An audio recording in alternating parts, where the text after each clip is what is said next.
run you all through what we're going to have today, the schedule today. The first part is a very interesting presentation. It's by Abhijit Mehta, our in-house psephologist and statistician, or in lay terms, number cruncher. So he's going to give a presentation on the BMC and the statistics, because a lot of us read a lot in the papers, but I think a lot has been lost in the fine print in terms of stats, trends, and various things. So the reading between the lines, Abhijit will help us do that. That's the first part, first presentation. Soon after that, which is the session of the day, Ms. Shama Kulkarni, the Agni trustee, has been kind enough to consent.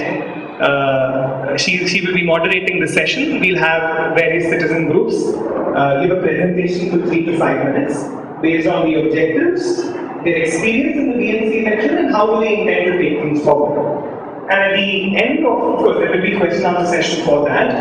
After which we have Dr. JP present the keynote address. So without much ado, I'll hand over the mic and the stage to my dear friend Abhijit Mehta. Please give him a big hand. He's put in a lot of hard work to compile this presentation and statistics, which also involves a lot of trips to Mantralaya and the State Election Commission. Hope all of you.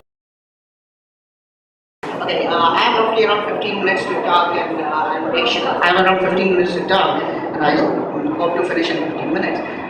Just a couple of disclaimers.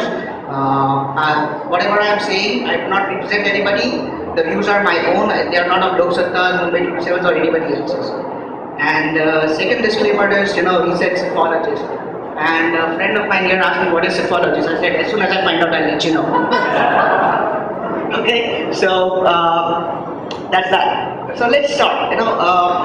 This election has put in a seed that's going to bear a lot of fabulous trees in a few years' time. And though we see a lot of we don't see them growing right now, but there's stuff that's happening that you cannot see it, but you will feel it if you stay around for long enough. My presentation is in 3 fronts. I don't know how many of you can see it. Right? So I'm gonna look at 3 aspects. First is the voter turnout, or the low voter turnout as everybody's been screaming. The second part is what happened to the citizens movement,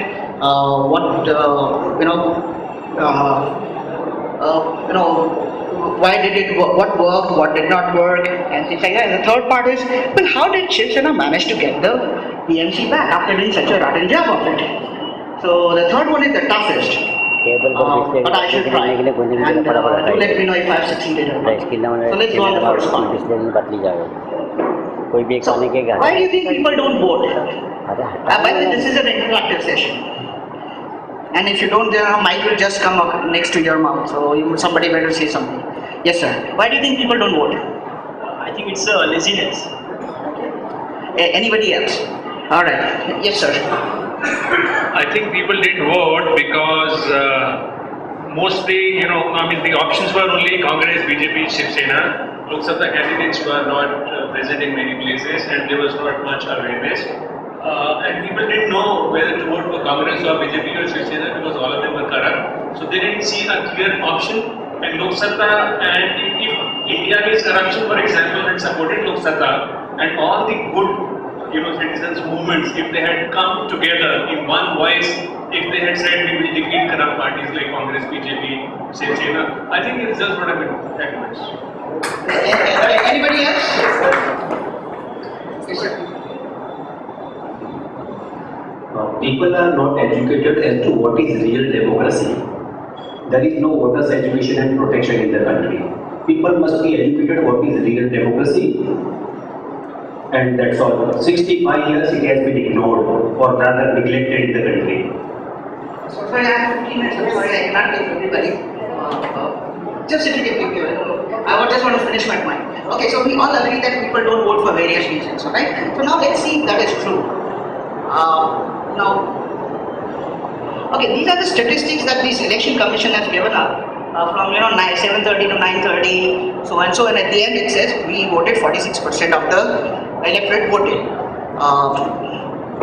Curious, and I wanted to know more. I wanted to know what exactly went wrong, because the anecdotal evidence that I got from various friends of mine was that there was a very good voter turnout. I mean, I was told that Malabar Hill this time had a 15-minute waiting for voting, which was ridiculous. I mean, it never happens anywhere. So I had two contradictory evidences which did not gel with whatever was out there. So this is what I did. So Bombay's population is around 1,24,78,000 odd. You know how many people are registered to vote in this city? Anybody would like to guess? Sorry? 80 lakhs. Okay. 40%. Okay, alright. We have more than 1 crore people registered to vote. You know what that means? 80% of the city is registered to vote. That's what the Election Commission is telling you. Mind you, you need to be 18 and above to vote. Alright? Now I know maybe they because we are misfit. So I said, okay, you know what? Let's find out. Let's see how much does my area have. How many people are registered to vote. So I said, well, let's look at my area. So I stay in K West. It has around a little over 7 lakh people registered to vote. Population, and people who are registered to vote are somewhere around 6 lakhs. Again, 80% of people they say are registered to vote. It's ridiculous, right? These are Election Commission figures, sir. These are not my figures. Okay? And I can back it up with documentary evidence. We can do that later. So then I said, okay, let me look at my electoral ward.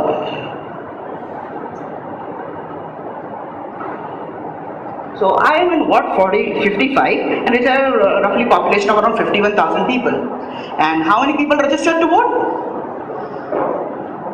44,000. Again, 80% of people are registered to vote. So, I just rounded off, so, please bear with me. I was never good with maths, sorry. So I said, okay, let me find out how many people in my building are registered to vote. So I went and looked at my building. 70 voters in my building. Okay? My building cannot handle more than 70 people. Alright? So, I mean, maybe, few here and there, but nowhere close to this. So, now since I know everybody in my building, I said, okay, let me see who's registered to vote. 35 people were non-existent. Either they had moved out or they were dead. And this is the story. This is the story most people miss. So roughly, I think around 50% people are registered to vote. All right. Now, when you put this match and you go with the numbers, this is a very interesting thing. I don't know how many of you can look at, but this is an electoral roll of my father's building. And the two circles that you see are a couple registered to vote. Their ages are 104 and 99. My father was born in that building, and he assures me that he doesn't know who they are. But see, you have to understand, you have to take this a lot seriously than just bare statistics. Do this homework for your building. And if you want to know how, we can meet afterwards and I'll tell you how. See how many people are registered to vote. See how many people should be there and should not be there on the list. Do that homework. Work with the Election Commission. Get their, next and get people right. And then you get the figures. Now, when I did all the maths and everything, I ended up with these figures. I think around 55% people are registered to vote. And I think the voters are now somewhere around 65%, which is awesome. Alright? So this city really needs to be proud of itself. We've been made to shame and you say, oh, Bihar is so much, and UP is so much, and this is so much. It's not true. We really went out and voted our hearts out this time round. And we have the figures to back it up. The thing is, what are we going to do with these figures? That's important. Just knowing these figures is not going to help us. Alright? Anybody agree with me, disagree with me? Awesome. Now I come to the next part of the present citizen movement, and this section is going to really get me into trouble. But I'm all for it. Alright? You may disagree with what I have to present, but don't kill me. Alright, so what is a citizens movement? Anybody? What do you mean by a citizens movement? Yes. People who are not happy with the traditional political movement, and people who have spare time and socially conscious people, they want to, they're not happy with the way governance is going on, and they want to change it. So, a new phrase that has been coined, civil society or citizen movements. It is very particular to the citizen of India, but those citizens who are socially conscious and they want to bring some change, that's what the citizen movement. Okay. See, the problem I have with this word called citizens movement is that what all the other people who vote are not citizens. Citizens with common goal. Everybody has a common goal. Citizens for a goal. Yeah, have somebody back. A movement basically that's working towards the welfare of the citizens is what is a citizen movement all about. Okay, so basically what everybody is trying to tell me is that the citizen movement is a movement that does not have a hidden agenda. Alright? Can we all agree to that? Right? So we are here that we don't have a hidden agenda, but at times we don't have any agenda. And I'm just not, it's not just for, the one line is not just there to get you cranking up, but I'm serious. Right? So let's look at the performance as to how they perform. Again, if you disagree with me, we can figure it out later. Alright? So these are the numbers that I managed to get it. I got it from whatever election commission gave me. If you have, sir, I'm married to that. I sleep with it. Right? So I don't know if you get numbers, but you have around an average of around 3,000 votes maximum that a candidate has received, which translates, so out of, let's say 10, you have 10 in 1 chance to win, and that's your best candidate, right? So that's how it translates. I'm going to skip this part more because I don't want to overshadow the panel because they're going to do their job and I don't want to invent their territory. But from whatever numbers I got, I think an average, a candidate would get around 650 votes. Yes, a citizen's candidate would get around 650 votes. You have to give me a margin of error of around 100 votes because there are some names missing and some numbers not read. But somewhere around 160 to 650 votes.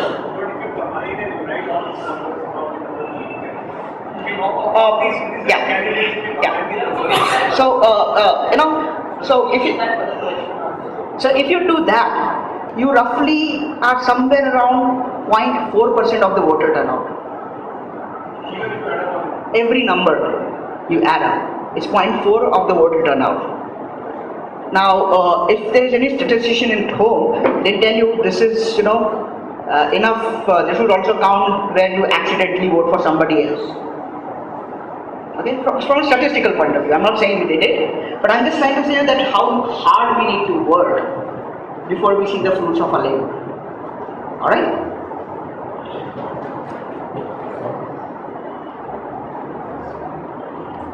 So, pop quiz. This is going to make me even more popular. Okay, how many seats in the BMC election? How many? 227. Okay, from now on, I have two more questions. You don't answer the question, just raise if you know the answer, okay? How many seats did Sena win during this election? How many people know that?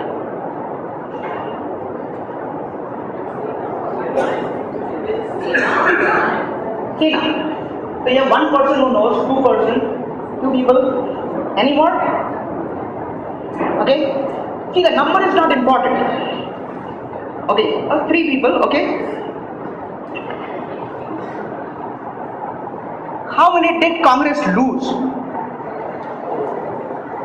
How many people know that? Okay, you have one person there. So what's the point I'm trying to make? I'm not trying to embarrass anybody, please don't get me wrong. Alright? What I'm trying to say is, if we claim to be the business of election, at least we need to get our basic numbers right. We do not look at the big picture. We are so concerned about our constituency. We are so concerned about things that are in front of our eyes that we cannot see the larger picture. And that's the point I'm trying to drive.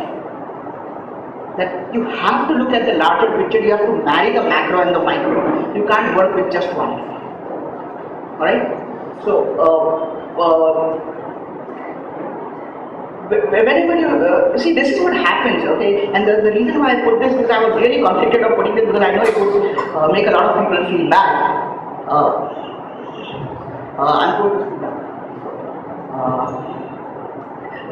So the reason why I put this up is because when you sit down and figure out what you want to do, you have to take these numbers into account. You just can't see it into isolation. I'll speed up my presentation. Okay. So what's the difference? What's the difference between elections and something else? Now I'm going to compare this with a restaurant business. Anybody who runs a restaurant over here? Good, so I'm safe. Alright? Let's say I want to start a restaurant and I need your advice. Just help me out. Do you think taste is very important if I were to be in a restaurant business? Okay? Anybody who disagrees? Okay, I have one person who disagrees. How about price? How about price? Is price important? Okay, anybody who disagrees? Okay, I have two people back. Record? Anybody who disagrees? Okay, I have two people back.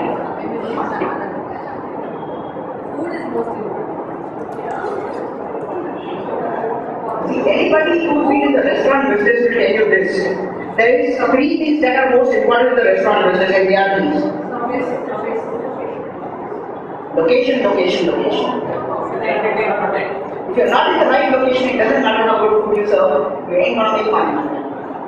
Right? You are in the real estate business, you are not in the restaurant business. Same way when you are running an election, campaigning is important.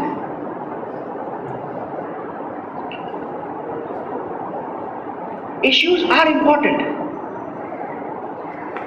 Slogans are important. However, the most important thing is connecting with people. And that's what we miss. We did not connect with people. You have to empathize. You have to empathize every now and then. You have to build a relationship, a long-term relationship before you go out and say, vote. And I don't mean, go and help people with the null, and I don't mean, go and do their, participate in their, public pujas and all those things. You have, as an organization, you have to stand for something, and that's, whatever you stand for has to connect with the people who, who are your voters, and then you might see something.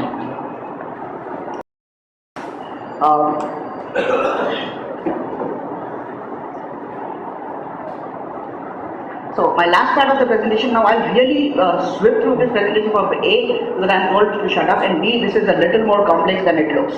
There's only two ways to look at it. Either it looks very simple or it looks amazingly complex. Either way, it's given the time, we really do not have the time to go into nitty-gritty, but I'll give an rough idea as to what I mean to what I have to say.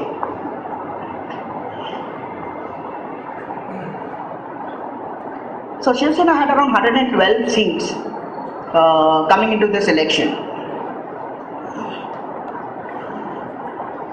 You can see the chart compared to 2007-2012, they lost a little bit here and there.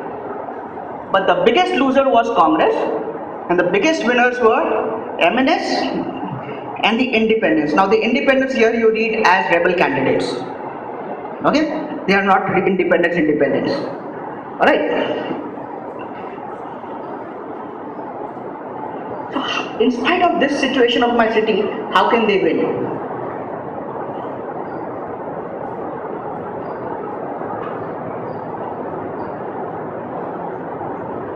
So I don't know how many of you can see,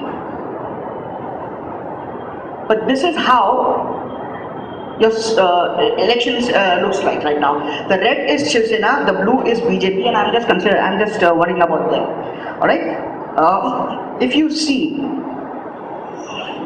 BJP has managed to get a lot of inroads in Bombay, but how did they survive? Here is a chart of the seats that they lost and they won. Black is the seats that they lost, blue are the ones that they won, and red is the one that they hold. Now look at something more interesting. You look at this. It's a direct attack on Shiv Sena's vote bank. Look at this. It's a direct attack. So how did they manage to take care of such a nasty attack? If you look at all the blues that they've won, they are all isolated. They just extended one constituency at a time, and with little over 100,000 votes, they managed to regain BMC. And this shows how strategy works. The only place where you see a lot of this is because you have BJP winning 2 or 3 seats. Otherwise, Shiv Sena everywhere has just extended one seat ahead of its base to win this election. And sometimes it is just that simple. But if you work on the ground, you know how difficult that is.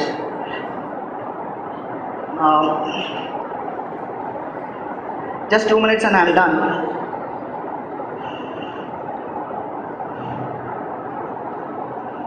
So the biggest beneficiary of this election was MNS. And what does it mean for the future of the city? Well, MNS managed to hold on to 5 seats, it had 7. It took 8 of Congress's seats and 16 of Shiv Sena's seats. And basically it is telling everyone, mind you, they got all in a cluster, which is very difficult to do. Capturing one whole cluster is really amazing to do. And what they are sending out a message to everybody is, take us seriously. We can seriously hurt you. I mean, not the citizens candidate, the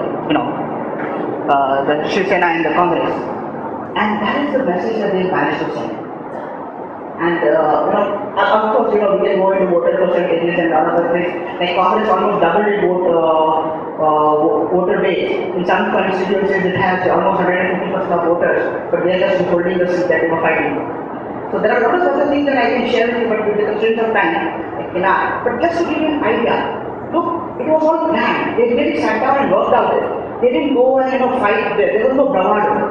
There was smart thinking, so that they could get without a lot of hassle.